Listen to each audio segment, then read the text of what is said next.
Bismillahirrahmanirrahim. Assalamualaikum warahmatullahi wabarakatuh. Alhamdulillahirabbil alamin wa bihi nasta'in ala umuri dunya waddin.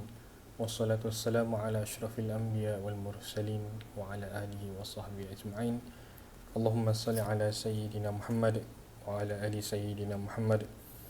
Salatan nakunu biha mahbubina laka wa mahbubina lahu fi afiyati ya Allah.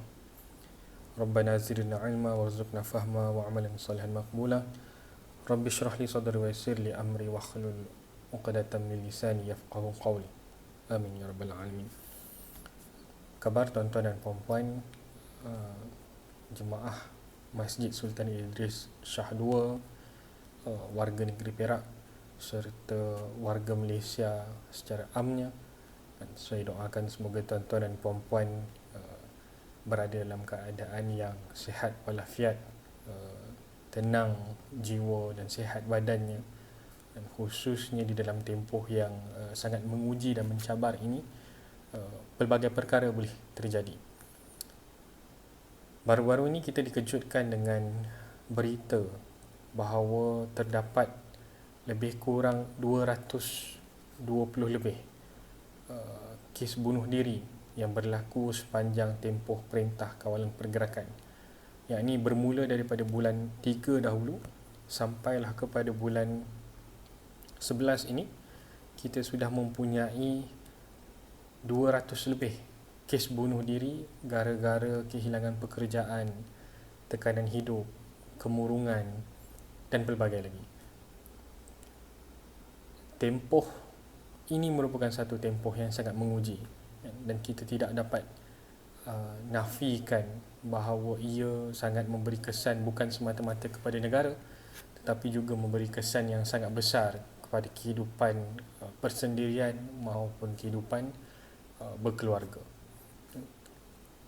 Saya mohon kepada tuan-tuan dan puan-puan, sekiranya ada masalah yang berkaitan dengan kemurungan, yang berkaitan dengan penderaan yang dilakukan oleh ahli keluarga, agar dapat berkongsi dengan teman-teman ataupun pihak yang berwajib.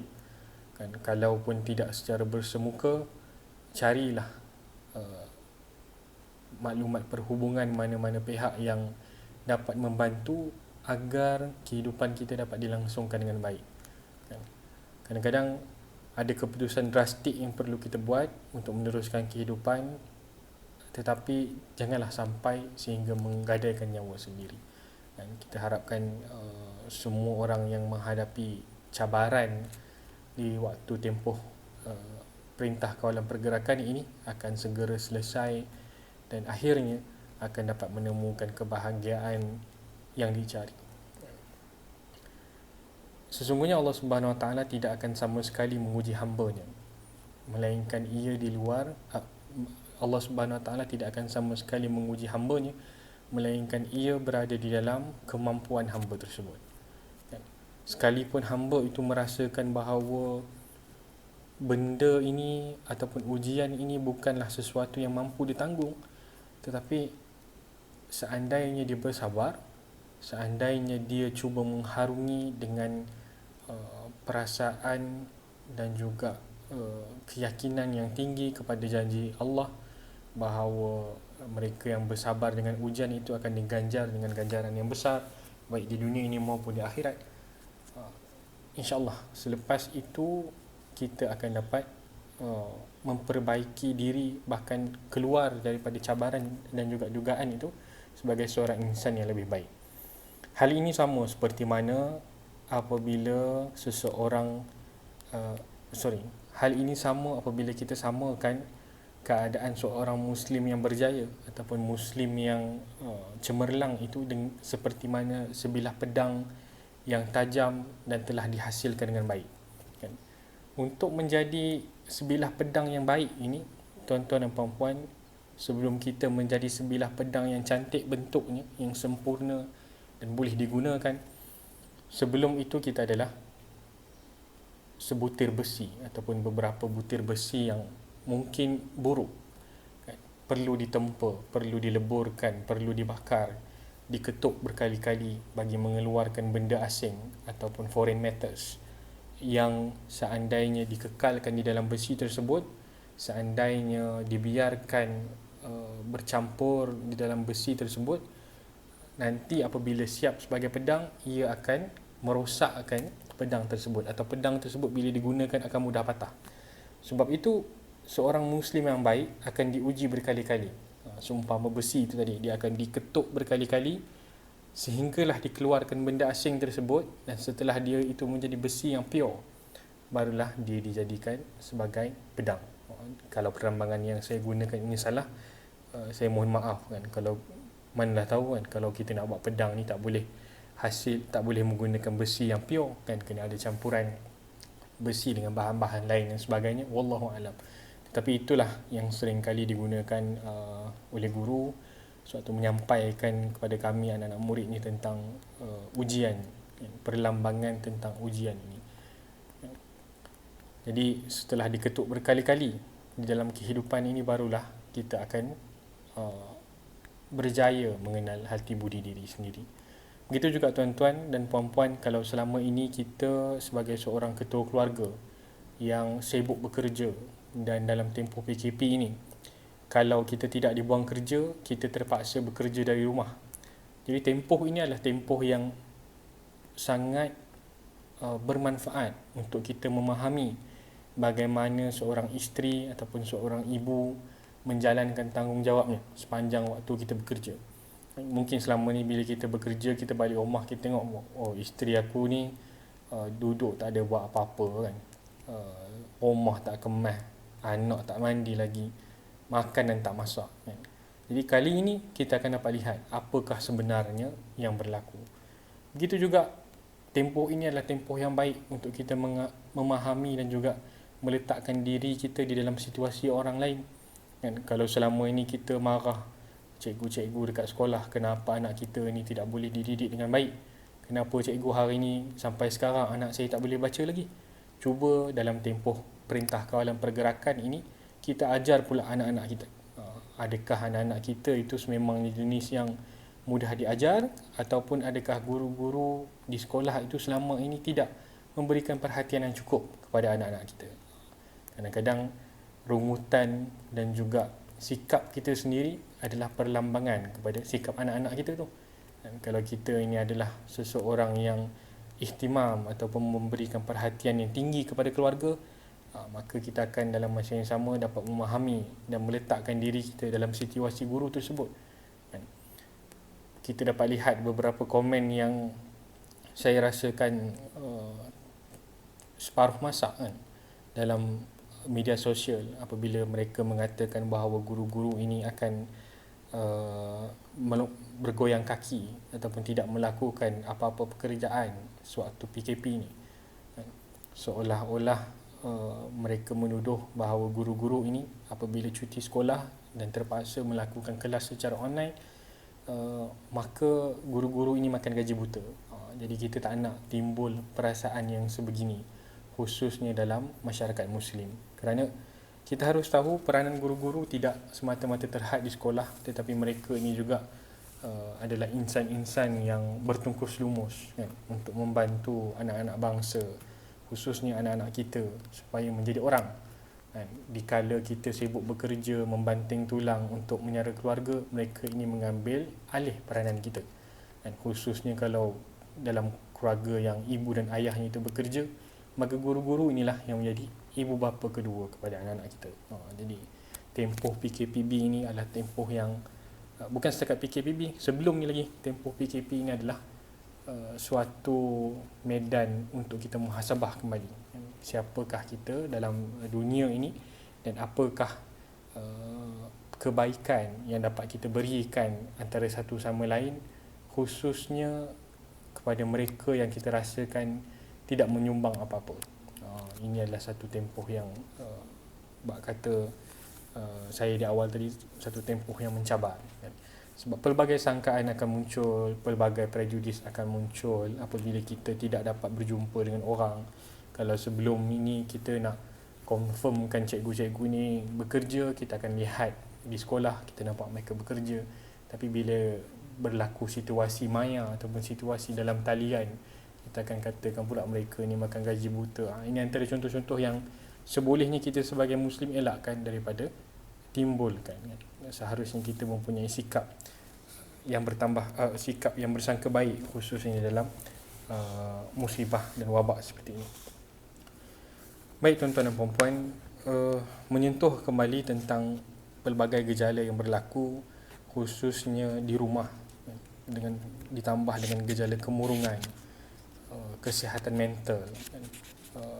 Kalau kemurungan itu tadi kita katakan sebagai depression, kemudian kita ada juga apa yang digelarkan sebagai anxiety ataupun rasa cemas yang berkait rapat dengan panic attack. Kesemua ini adalah isu yang real, dan tidak boleh dipandang enteng, dan tidak sama sekali boleh dilihat sebagai satu isu yang mudah, kerana saya terdengar beberapa kali dan terbaca beberapa kali juga sebelum isu tentang depression ini muncul naik. Kalau ikutkan, kita mungkin perasan isu depression ini ada sewaktu PKP. Tapi tuan-tuan dan puan-puan, isu depression ataupun kemurungan ini merupakan satu isu yang telah pun wujud sekian lama. Cuma ia tidak begitu, kita katakan, tular ataupun popular di masyarakat Malaysia ini, kerana mungkin kita ada beberapa stigma masyarakat dan juga apa yang kita sebut sebagai benteng agama yang menghalang daripada isu ini dicakapkan secara terbuka. Bukanlah kita katakan benteng agama itu menjadi sebab kepada isu ini langsung tidak dibicarakan, tetapi kadang-kadang sebagai seorang Muslim kita merasakan takut untuk bercakap bahawa kita mempunyai keinginan untuk membunuh diri, khawatir pihak-pihak ataupun ahli keluarga tidak akan dapat menerima masalah yang kita ungkapkan ini secara terbuka. Jadi dengan pendedahan dan juga maklumat-maklumat berita yang muncul pada akhir ini, sedikit sebanyak mungkin dapat membuka ruang perbincangan untuk mencari jalan penyelesaian kepada masalah ini dengan lebih terbuka dan lebih positif. Masalah kemurungan, anxiety, semua ini berlaku bukan tanpa sebab. Kadang-kadang ia boleh berlaku disebabkan suasana keluarga yang tidak memahami, suasana keluarga yang begitu negatif, dan dalam masa yang sama mungkin pada bahagian yang lebih ekstrim ada suasana keluarga yang kita katakan penuh dengan penderaan, dan ini adalah realiti masyarakat yang kita tidak dapat nafikan. Ia berlaku dalam keluarga Muslim dan juga keluarga non-Muslim, dan ia perlu disentuh. Walaupun kalaupun saya ini tidak menyarankan ataupun tidak menawarkan jalan penyelesaian, sekurang-kurangnya kita harapkan perkongsian yang begini dapat membuka ruang untuk kita berwacana tentang isu ini dengan lebih baik. Jadi dalam tempoh PKPB ini dilaporkan juga kes penderaan khususnya bagi wanita dan juga anak-anak turut meningkat. Satu statistik yang mungkin tidak didedahkan, tetapi menurut pihak kementerian yang berkaitan berlaku peningkatan, terutamanya daripada segi kes penderaan ke atas isteri ataupun wanita yang tinggal di rumah. Dan ini adalah satu perkara yang membimbangkan, kerana ia bukan terhad semata-mata kepada orang non-Muslim, tetapi juga ada dan hampir banyak berlaku di dalam masyarakat Muslim itu sendiri. Maksud saya, di dalam keluarga Muslim juga turut banyak berlaku kes penderaan dan meningkat suatu tempoh PKPB ini. Dan ini satu perkara yang perlu kita risau, kerana sebagai satu masyarakat beragama Islam yang diajarkan tentang keindahan rumah tangga, tentang tanggungjawab suami isteri, tentang peranan suami untuk melindungi isteri, isteri untuk melindungi untuk mentaati suami kan? Dan bagaimana satu keluarga itu seharusnya menjadi tempat orang merasa selamat kan? Dan menanam benih kebahagiaan. Tetapi apabila munculnya berita-berita yang begini, seolah-olah menunjukkan bahawa masyarakat Muslim kita mempunyai satu masalah yang berat kan, dalam memahami tanggungjawab mereka, sama ada sebagai seorang bapa, sebagai ketua keluarga, sebagai seorang suami, ataupun kita katakan mungkin kalau penderaan ini berlaku dalam kalangan pelajar-pelajar kan, khususnya pelajar universiti dan sekolah menengah kan. Maknanya ada masalah yang berlaku kepada masyarakat Muslim kita yang mengakibatkan berlaku suasana begini kan. Kalau dalam pelajar-pelajar tadi kita maklum ada kes buli. Kes buli ni mungkin kita rasa dah lali dengar kan. Pada kita mungkin kes buli ni adalah satu kes yang adat kan. Kalau tak buli di sekolah itu bukanlah sekolah namanya kan. Kalau senior tak garang, senior tak suruh jalan itik, kalau senior tak tumbuk ataupun tampak kan, ataupun senior tak tekap iron ke atas peha, bukanlah sekolah namanya. Ini adalah pemikiran-pemikiran yang pada zaman saya dulu ada wujud kan. Seolah-olah yang mendewasakan seseorang di dalam persekolahan itu adalah gejala buli. Dan ini adalah stigma yang perlu kita sentuh dan perlu kita berikan perhatian pada zaman ini. Kenapa kita menyentuh tentang isu depression, isu masalah mental, isu penderaan dan sebagainya? Berbalik semula kepada pernyataan saya tadi, saya kongsikan bahawa berlaku masalah bunuh diri yang ketara di dalam tempoh PKPB ini. Seseorang itu memilih untuk bunuh diri bukan kerana dia ingin menamatkan riwayatnya. Kalau ini mengikut kata kebanyakan pesakit depression, mereka memilih untuk bunuh diri kerana ingin menamatkan penderaan, menamatkan kesakitan, menamatkan kita katakan malapetaka yang berlaku ke atas diri mereka.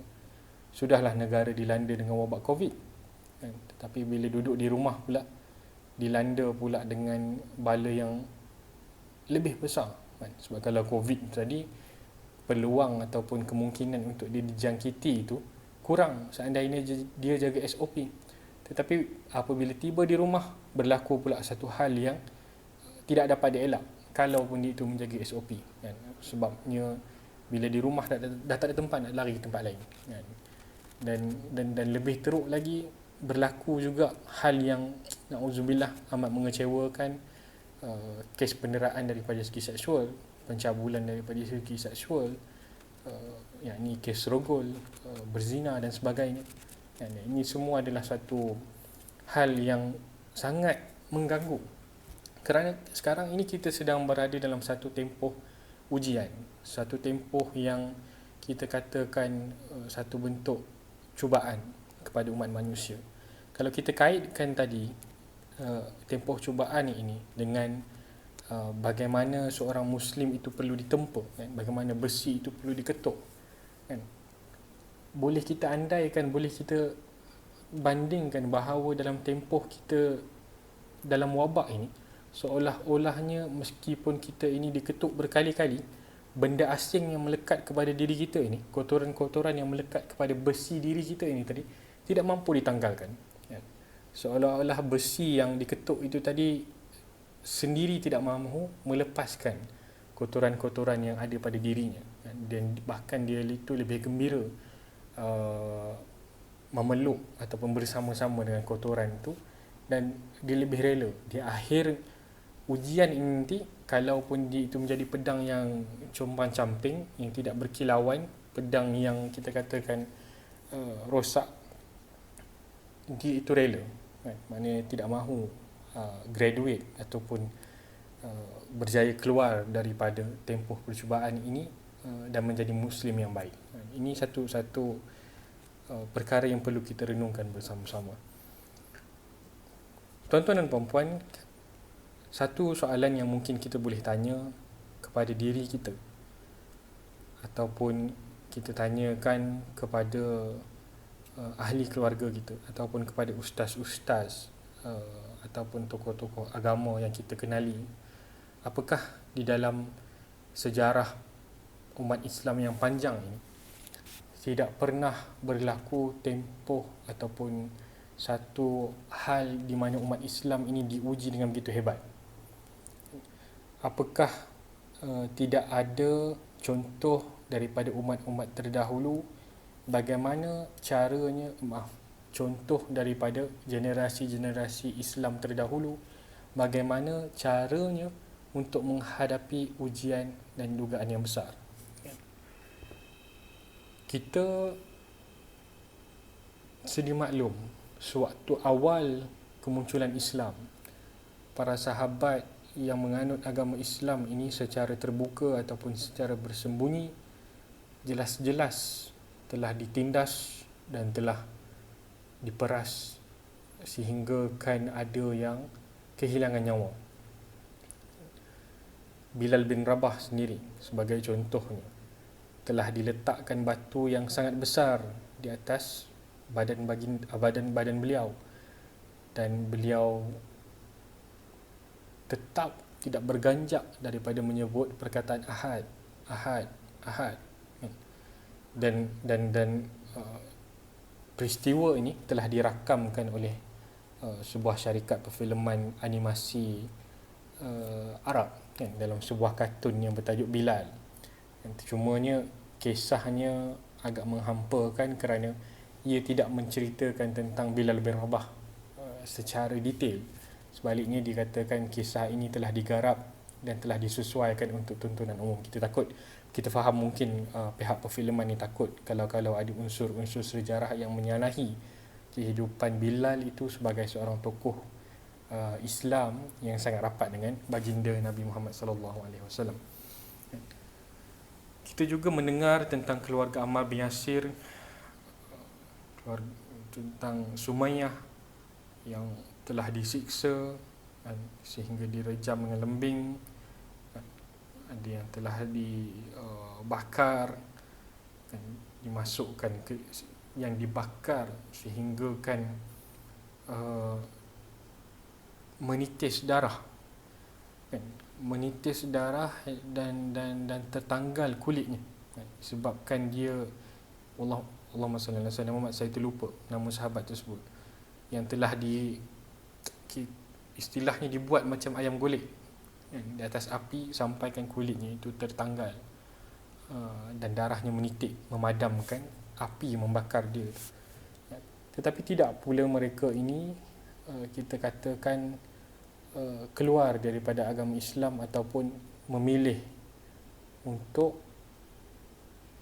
give up dengan kepercayaan mereka kepada Allah Subhanahu Wa Taala dan lalu memilih untuk menamatkan riwayat sendiri. Mungkin tidak ada isu depression ataupun kemurungan di waktu itu kerana baginda Nabi Muhammad SAW berada dekat dengan para sahabat ini, dengan umat Islam yang telah ditindas.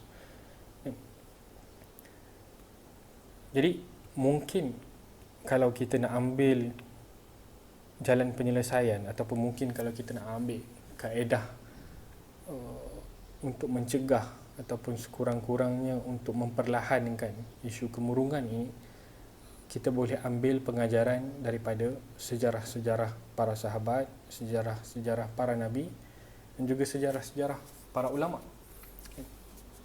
Sebab itulah pentingnya di dalam tempoh yang sangat mencuba ini, yang sangat menguji ini, untuk kita sama-sama kembali kepada agama. Dan kita juga maklum kan, bukan semua orang mempunyai kemudahan ataupun bukan semua orang bertuah untuk dilorongkan kepada jalan-jalan agama, khususnya di waktu PKPB ini.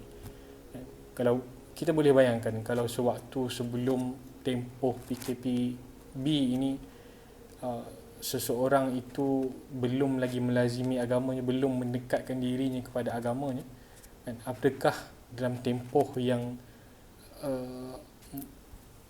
penuh kekangan ini dia itu akan mudah dilorongkan ke arah agama.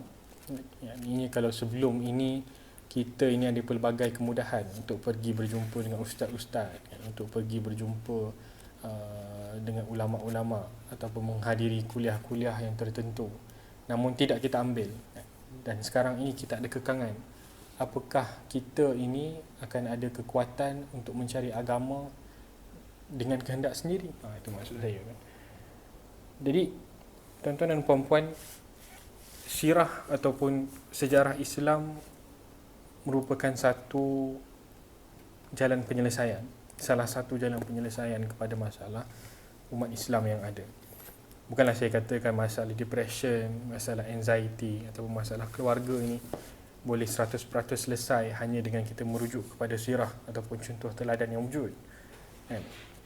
Tapi sekurang-kurangnya sebagai satu permulaan, apa yang kita dapat buat adalah cari jalan penyelesaian. Kalaupun bukan untuk diri kita, sekurang-kurangnya kita lakukan ini untuk membantu mereka yang terdekat dengan kita. Sebab sebagai contohnya, kalau kita ni duduk sekarang ni di Taman Meru 2C, kita juga perlu, bukan dalam komuniti yang tertutup ini, janganlah pula kita abaikan jiran-jiran kita. Kadang-kadang apa yang perlu kita buat adalah senantiasa berhubung, kan? Walaupun dikekang, tidak boleh berkeluar daripada rumah ataupun berinteraksi secara dekat, tetapi kita masih lagi mempunyai teknologi, kan? Dan ini boleh tuan-tuan dan puan-puan lakukan, kan? Khususnya kalau kita ini berada dalam zon PKP yang diperketatkan, kan? Yang terkurung, kan? Waktu-waktu ini perlu untuk kita ambil tahu ataupun untuk kita cakna tentang jiran-jiran kita. Tuan-tuan dan puan-puan, seperti mana kita berasa motivasi ataupun motivated. Kita rasa motivated apabila kita melihat seseorang tokoh, bukan tokoh agama, seseorang tokoh perniagaan berjaya menghasilkan syarikat yang membawa keuntungan bernilai jutaan ringgit, kan?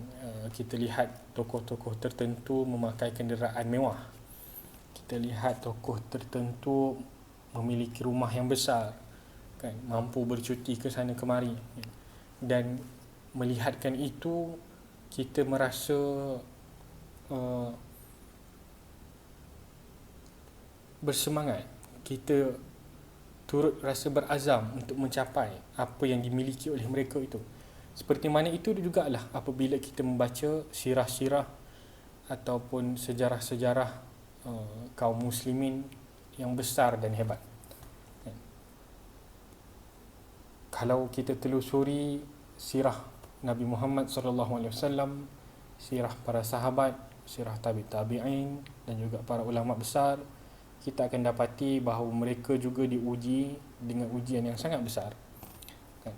Dan apabila kita membaca kisah-kisah mereka yang penuh cubaan dan dugaan ini, khususnya dalam untuk menyebarkan agama Islam, untuk menuntut ilmu, kan? Kita harapkan apabila kita ketahui tentang kisah-kisah mereka ini, kita juga dapat melihat satu gambaran bahawa ada orang ataupun ada tokoh yang pernah mengalami masalah yang lebih besar dan berjaya mengharunginya dan keluar daripada masalah tersebut sebagai seorang Muslim yang lebih baik, bahkan berjaya dan dikenang sehingga hari ini. Sebab itu kita nak, kan, tuan-tuan dan puan-puan banyak melazimi kuliah-kuliah agama, mendekatkan diri dengan sejarah Islam, dan dalam masa yang sama kita juga minta agar ustaz-ustaz ataupun para penceramah di dalam media sosial ataupun di masjid-masjid sekarang ini banyakkan bercakap tentang perjuangan ataupun ujian-ujian yang dihadapi oleh generasi yang terdahulu, supaya kita dapat mengambil iktibar, supaya kita dapat mengambil semangat, kan? Seperti mana kita tadi lah, kalau kita tengok orang yang buat MLM, kan, orang kan kita ni mudah terpengaruh, mudah terpesona. Kita lihat orang ini boleh pakai Mercedes, sebulan je dah boleh bawa untung 30,000. Jadi mengapa tidak kita cuba untuk ubah perspektif yang begitu dibawa dengan membaca sejarah-sejarah yang besar. Sebagai contohnya, saya di Masjid Negeri Perak mengendalikan program sijil pengajian masjid, dan program sijil pengajian masjid ini kebanyakan pesertanya adalah mereka yang berusia 50 tahun ke atas, bahkan ada yang telah bersara. Dan dapat dilihat bahawa semangat mereka ni untuk belajar, semangat mereka ni untuk menuntut ilmu tidak kalah seperti mana orang muda. Mungkin kalau saya kongsikan hal ini, saya kongsikan kepada orang-orang muda yang mengadu bahawa mereka ini tidak mempunyai masa ataupun kekuatan untuk menuntut ilmu agama, kita boleh katakan anak-anak muda yang memberikan alasan sebegini sepatutnya malu dengan para pelajar SPM yang boleh kita katakan masuk kategori warga emas ni tadi. Gitulah gambaran apabila kita memberikan motivasi tentang sesuatu yang lebih besar kepada mereka yang mungkin berfikiran kecil ataupun belum lagi dibuka fikirannya, insya-Allah kita akan dapat mengubah perspektif mereka kepada sesuatu yang lebih positif. Begitu juga tadi dalam mendepani isu kemurungan, isu depression, isu anxiety, isu penderaan ini, kembalikanlah kegemilangan Islam dengan melazimi meriwayatkan kisah-kisah para sahabat, para nabi yang terbukti pada zaman dahulu, meskipun mereka ini kita katakan penuh dilanda dengan masalah, penuh diuji dengan pelbagai cubaan, kan? Tetapi berjaya menzahirkan satu contoh yang baik, bahkan mampu melahirkan tamadun yang besar dan terkenal dan bertahan sampai hari ini, kan? Tamadun Islam ini sudah 1400 tahun lebih usianya, dan dalam tempoh tersebut kita mempunyai pelbagai generasi yang dapat kita jadikan contoh tauladan daripada pelbagai sudut, kan? Kalau sebagai contohnya senior saya di IKIM, Ustaz Husni Muhammad Amin, beliau sekarang ini sedang mempromosikan program yang dipanggil sebagai Islam in 15 Lives, Islam dalam 15 hayat, di mana beliau membicarakan tentang tokoh-tokoh Islam dalam setiap satu abad, kan? Yakni dalam setiap, betul satu abad, kan? Dalam setiap satu kurun, jadi dalam dalam setiap satu abad, kan? Maknanya dalam 100 tahun yang pertama itu siapa tokohnya, tahun 200 Hijrah siapa pula tokohnya, kan? Dan sekarang ini siri itu sedang berlangsung, kan? Dan kita dapat lihat bahawa ulama-ulama dan juga tokoh-tokoh yang diketengahkan oleh saudara Husni Muhammad Amin ini mempunyai sumbangan yang besar di dalam Islam, khususnya dalam bidang keilmuan. Dan saya sendiri apabila mendengarkan rancangan beliau ini di IKIM, secara tidak langsung kita juga berasa teraspirasi, kan? Kita juga beraspirasi dan terinspirasi, kan? Bila kita sebut beraspirasi ini bermakna kita nak menjadi sesuatu. Kalau kita sebutkan inspirasi ataupun inspired by, bermakna kita ini terkesan ataupun diberikan kesan, terpengaruh oleh sesuatu, kan? Saya terinspirasi, kan, oleh tokoh-tokoh yang diketengahkan oleh saudara Muhammad Husni Amin ini, dan saya beraspirasi untuk menjadi seperti mana tokoh-tokoh tersebut, insya-Allah. Dan saya harapkan cita-cita itu tidak akan luntur dan padam lah dalam masa yang singkat.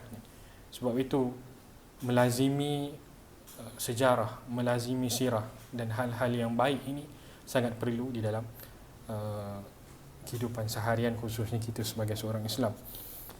Saya bercadang untuk menyentuh tentang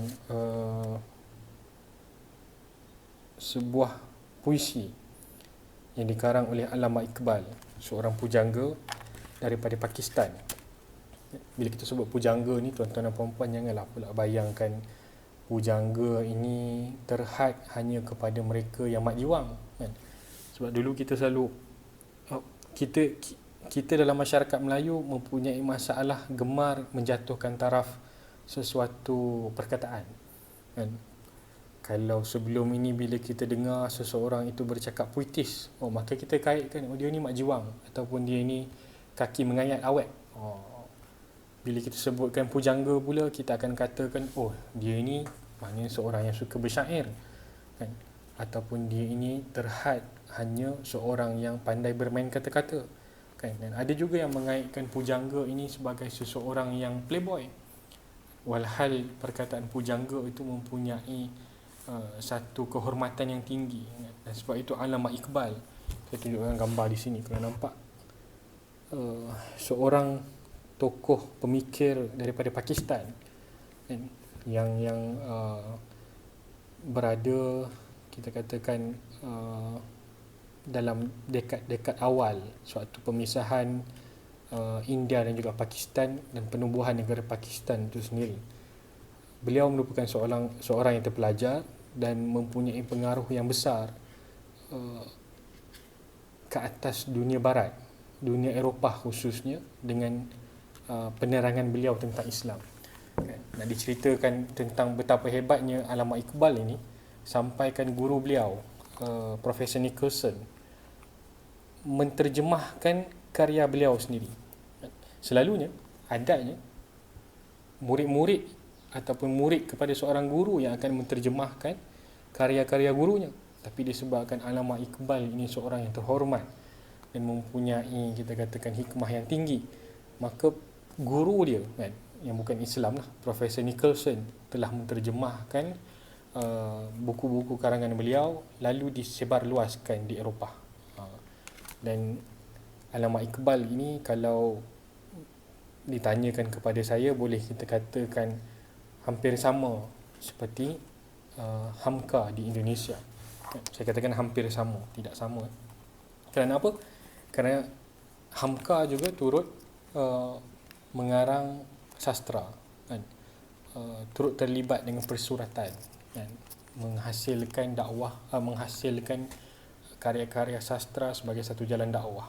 Seperti mana itu jugalah Allama Iqbal ataupun Muhammad Iqbal yang telah mengarang puisi-puisi dan kitab-kitab yang bercakap mengenai agama Islam dalam bentuk yang kita katakan rapat dengan masyarakat. Dan puisi yang hendak saya sentuh di sini adalah sebuah puisi yang diberikan nama Shikwa. Jadi Shikwa ini di dalam bahasa Urdu. Bahasa Urdu ni, tuan-tuan dan puan-puan, kalau nak tahu yang mana satu, kalau kita tengok cerita Hindustan tu, yang di awal-awal tu dia akan tulis tajuk. Sebagai contohnya Kuch Kuch Hota Hai. Jadi di bawah itu akan ditulis satu tulisan Arab, Kuch Kuch Hota Hai, di dalam khat nasta'liq. Jadi kalau di sini saya tunjukkan Shikwa, Shin Kaf Waw Ta marbuta ataupun ha. Ini tulisan Urdu, dia tidak sama dengan kita punya tulisan. Menggunakan tulisan Arab, huruf-huruf Arab, tetapi ada penambahan khususnya pada huruf cha ataupun cha. Kemudian mereka ada pula huruf va, saya tak silap saya lah. Dan kalau nak tengok tulisan Nasta'liq ni bagaimana, ialah begini.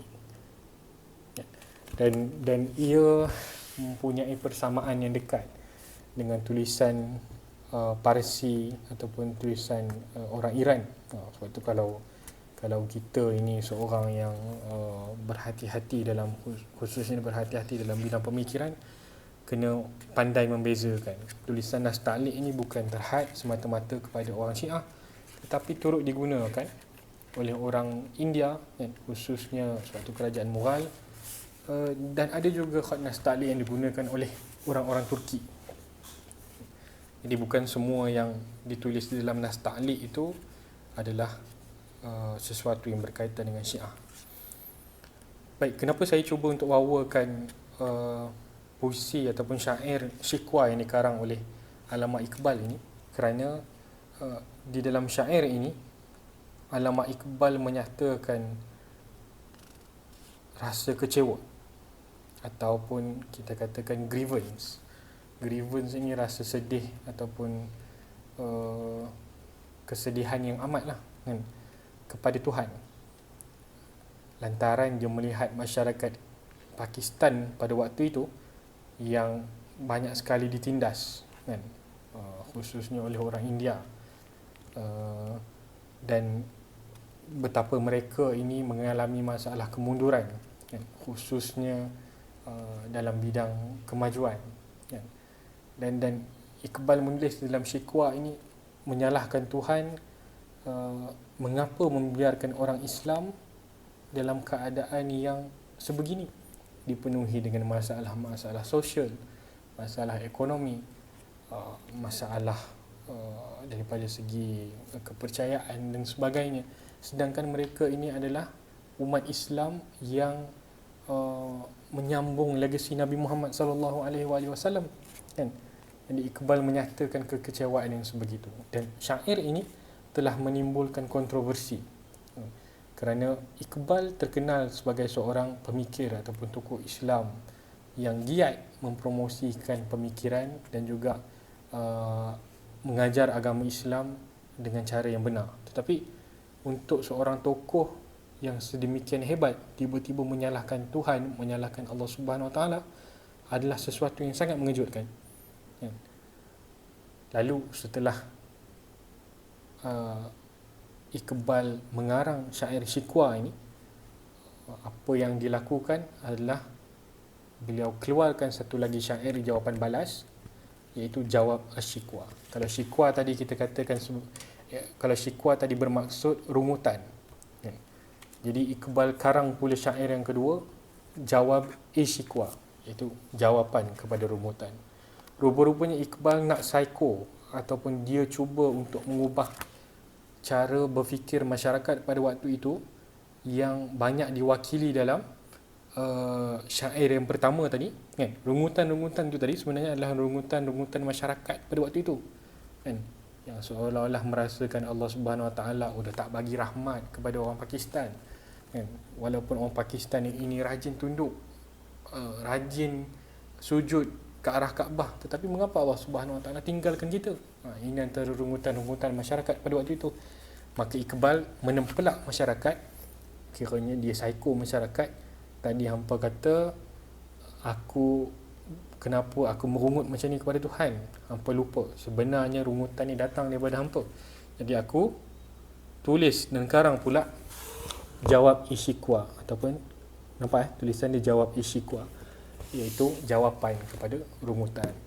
Jadi di dalam Jawab Asy-Syikwa ini, Allama Iqbal telah memetik beberapa ayat-ayat Al-Quran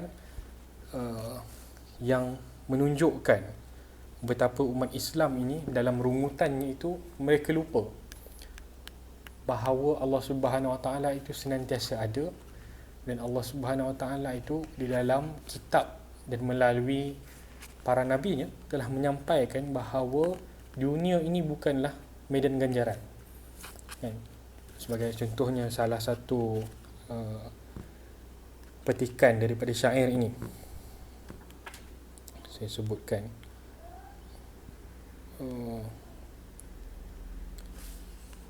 maaf ya,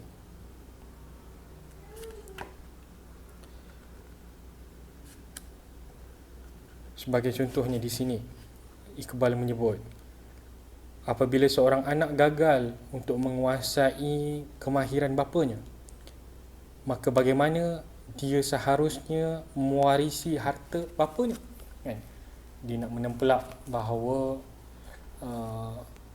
mereka yang mengaku bahawa mereka itu mengikut Nabi Muhammad sallallahu alaihi wasallam, mengamalkan ajaran-ajarannya, tetapi apabila mereka itu gagal untuk okey, sekejap sekejap.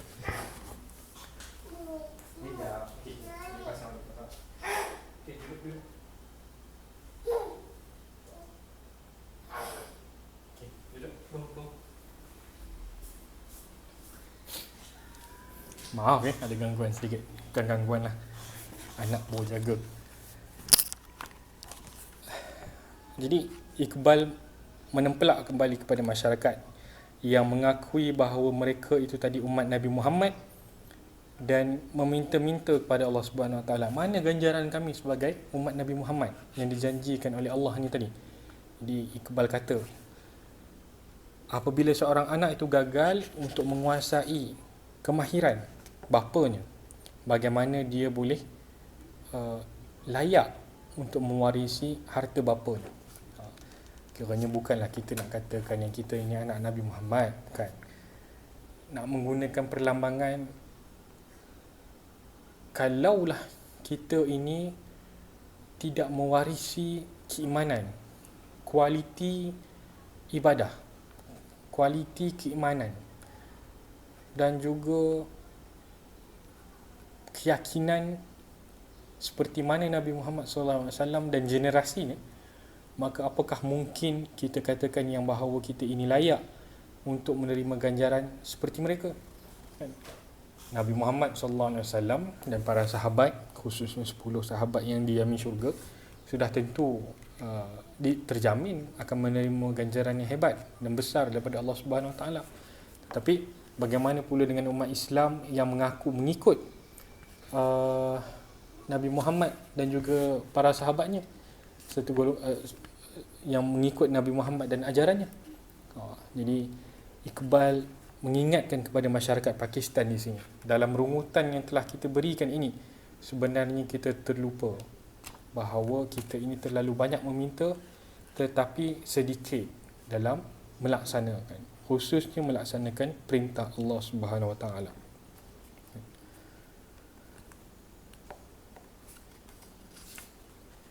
Begitu juga rungutan masyarakat Pakistan yang pada waktu itu mengatakan bahawa mengapa orang India yang pergi ke kuil, Tuhan berikan nikmat dan juga kekayaan yang melimpah ruah, di manakah keadilan Tuhan?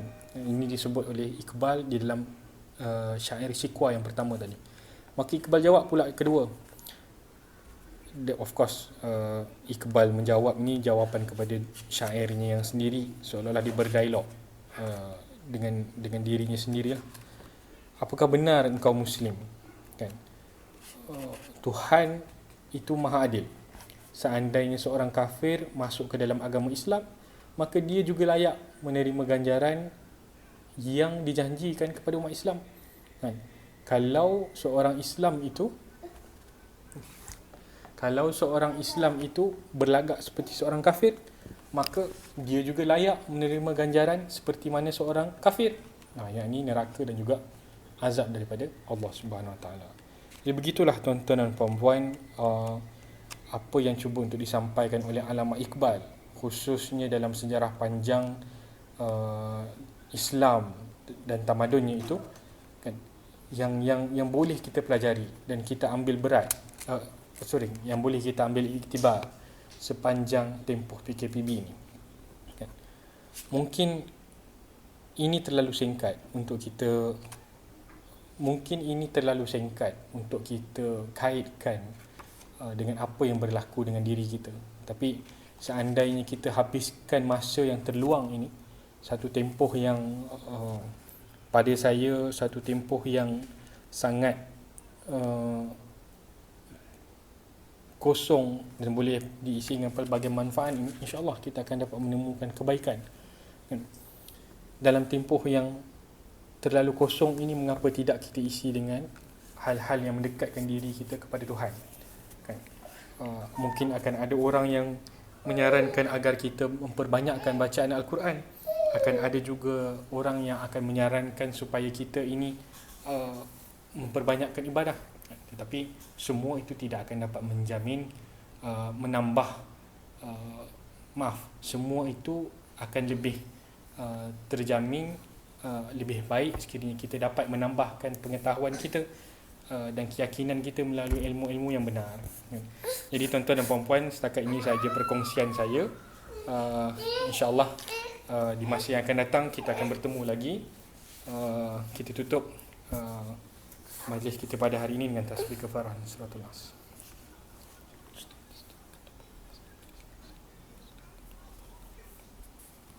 Assalamualaikum warahmatullahi wabarakatuh.